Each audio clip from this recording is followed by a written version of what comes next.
विधानसभा चुनाव में पश्चिम बंगाल में आज पहले चरण के मतदान हुए, जिसमें लगभग 79.8% वोटिंग हुई है। और आपको बता दें कि 30 सीटों के लिए लगभग 73 लाख वोटरों ने 191 उम्मीदवारों की किस्मत को ईवीएम में कैद कर दिया है। और ये भी बता दें कि कई जगह से हिंसा की खबरें भी सामने आई हैं। देखिए ये रिपोर्ट।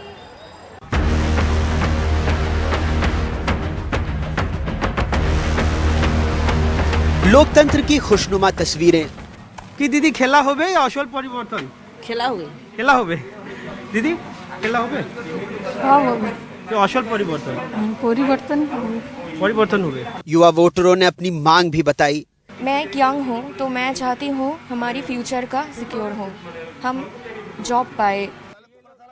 लेकिन इसी बीच हिंसा की खबरें भी आने लगी। दक्षिण कांती के माजना में लोगों ने आरोप लगाया वोट कहीं और दो, जाता किसी और को है। हम लोग का जो फैमिली का मेंबर जब हम लोग का इधर वोट डालने के लिए आए तो हम लोग का टीएमसी में बटन दबाया, 3 नंबर बटन, तो उधर 2 नंबर में भाजपा का वीवीपैट में भाजपा का पर्ची दिखाई दिया। अच्छा कितने लोग ऐसा 4 आदमी का होने के बाद शिकायत, हाँ 4 आदमी का होने के बाद हम लोग शिकायत जनाया। शिकायत जनाने के बाद हम लोग का इधर का जो लोकल नेता है उन लोग को जनाया। जाने के बाद हम लोग अभी फिलहाल बन रखा है। जो वोट दे के आ रहा है वो बोल रहा है जो हम जोड़ा फूल में दे रहे हैं निकल रहा है वीवीपैट पद्म फूल।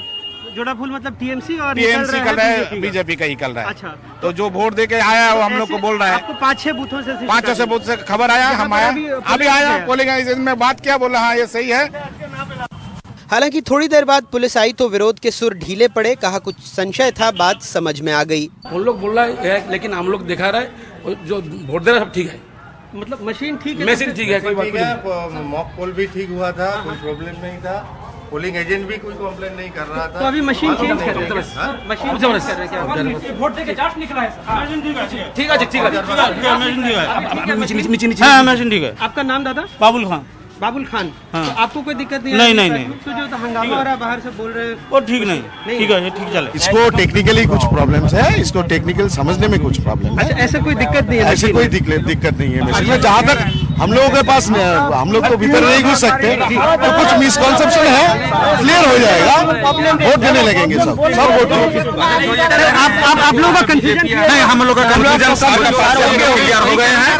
अभी सार हम लोग को भरोसा दिया है जो आप लोग वोट डालिए, कोई प्रॉब्लम दिक्कत नहीं होगा। जो टेक्निकल था हम लोग को सॉल्व किया। तभी खबर आई कि बीजेपी नेता और नंदीग्राम से उम्मीदवार शुभेंदु अधिकारी के भाई शोमेंदु अधिकारी की गाड़ी पर हमला हुआ। हमले में उनकी गाड़ी टूटी, ड्राइवर को चोट आई। आरोप तृणमूल कांग्रेस पर लगा। गाड़ी तोड़ा के बाद हमको देखने मिल गया, बोले यार उसका ड्राइवर है, उसको इसके बहुत मारा, यहाँ से यहाँ पत्थर देके मारा, यहाँ मारा। पुलिस यहाँ पर मौजूद थी, पुलिस वालों ने मदद? बंगाल पुलिस का कोई यहाँ पर आप जितना कम बोले उतना ही अच्छा है। बंगाल में पुलिस बोल के कोई चीज नहीं हो, तो कैडर है ये लोग। बीजेपी ने मामले में दूसरे चरण में ज्यादा एहतियात बरतने और अपराधियों पर पहले से काबू करने की गुजारिश की। पर सेकंड फेज में ये बहुत जरूरी है कि जो लिस्टेड अपराधी हैं उनको राउंड अप किया जाए, उनको गिरफ्तार किया जाए और जब मतदान पूरा हो जाए उसके बाद ही छोड़े। उसका उदाहरण हमने बताया कि आज ही हमारे इलेक्शन एजेंट शुभेंदु अधिकारी के भाई, उनके कार पर हमला किया गया, उनके ड्राइवर को चोट पहुंची। तो मैं समझता हूं कि शायद निश्चित रूप से शांतिपूर्ण मतदान होगा। ये बंगाल के इतिहास में एक बहुत बड़ा उदाहरण होगा 4 दशक के बाद। इसके अलावा सालबोनी में सीपीएम उम्मीदवार सुशांत घोष के साथ मारपीट की खबर आई। भगवानपुर विधानसभा में भी गोलीबारी के दौरान 2 सुरक्षाकर्मी घायल हो गए। पुरुलिया जिले के बंदवान में चुनाव ड्यूटी के लिए किराए पर लिए गए वाहन को आग लगाने की भी खबर आई। पश्चिम बंगाल में कांती की जिस सीट से मैं खड़ा हूं वहां प्रधानमंत्री नरेंद्र मोदी ने अपने चुनावी सभा के दौरान कहा था असल परिवर्तन। तृणमूल कांग्रेस और ममता बनर्जी कहती रही हैं खेला होबे। हम ये तो नहीं बता सकते कि इसमें से किस नारे ने वोटर मतदाता के दिमाग पर अपना ज़्यादा असर डाला है, लेकिन अगर पश्चिम बंगाल में चुनावी हिंसा के परिप्रेक्ष्य में इस नारे को सोचें तो कम से कम जो हिंसा का इतिहास रहा है उसमें एक बड़ा परिवर्तन हुआ है। बहुत बड़ी कोई हिंसा की घटना चुनाव के दौरान नहीं देखी गई।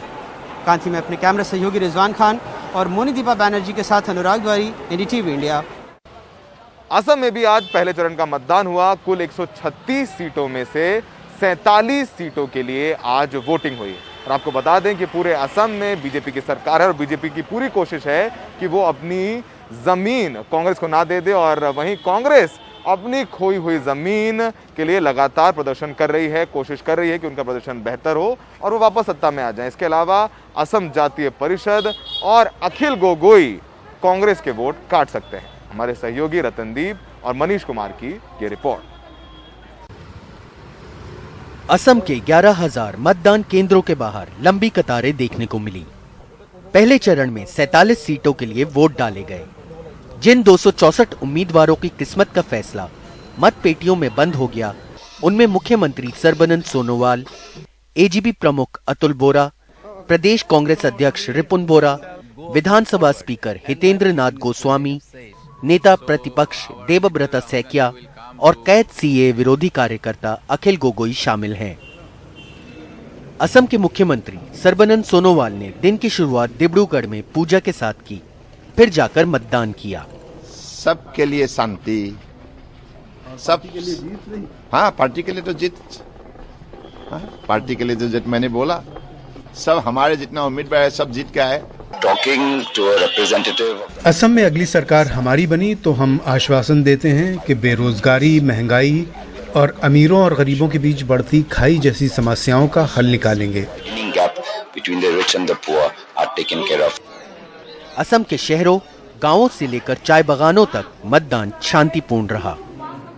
अखिल गोगोई, मेरे ख्याल से अखिल गोगोई एक मजबूत उम्मीदवार हैं। जो 351 रुपया नहीं दे सकता तो 365 रुपया जो बोला है हम लोगों को, हम उसको आखा करके इस बार चुनाव में जिताएगा। जोरहाट जो विधानसभा क्षेत्र है, यहाँ से जो विधानसभा अध्यक्ष हैं हितेंद्र नाथ गोस्वामी, वो पिछली बार जीते थे और उनकी टक्कर जो है वो राणा गोस्वामी हैं, कांग्रेस के उम्मीदवार, उनसे है। और ये सीट काफ़ी आप कह सकते हैं प्रेस्टिजियस माना जाता है, क्योंकि ना केवल स्पीकर हैं बल्कि जोरहाट जो है ये अपर असम में है और अपर असम में पहली बार बीजेपी को एक जो ऑपोजिशन है, कांग्रेस लेड ऑपोजिशन है, उसके मुकाबला करना पड़ रहा है।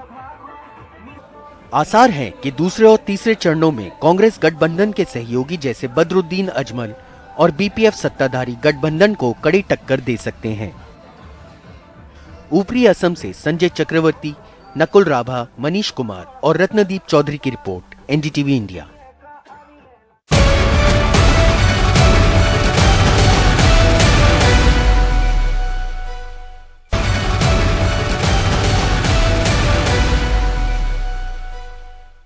महाराष्ट्र में कोरोना के चलते हालात अब बेकाबू होते जा रहे हैं। महाराष्ट्र में पिछले 24 घंटे में कोरोना के 35,726 नए मामले सामने आए हैं। पिछले 24 घंटे में कोरोना से 166 मरीजों की मौत भी हुई है।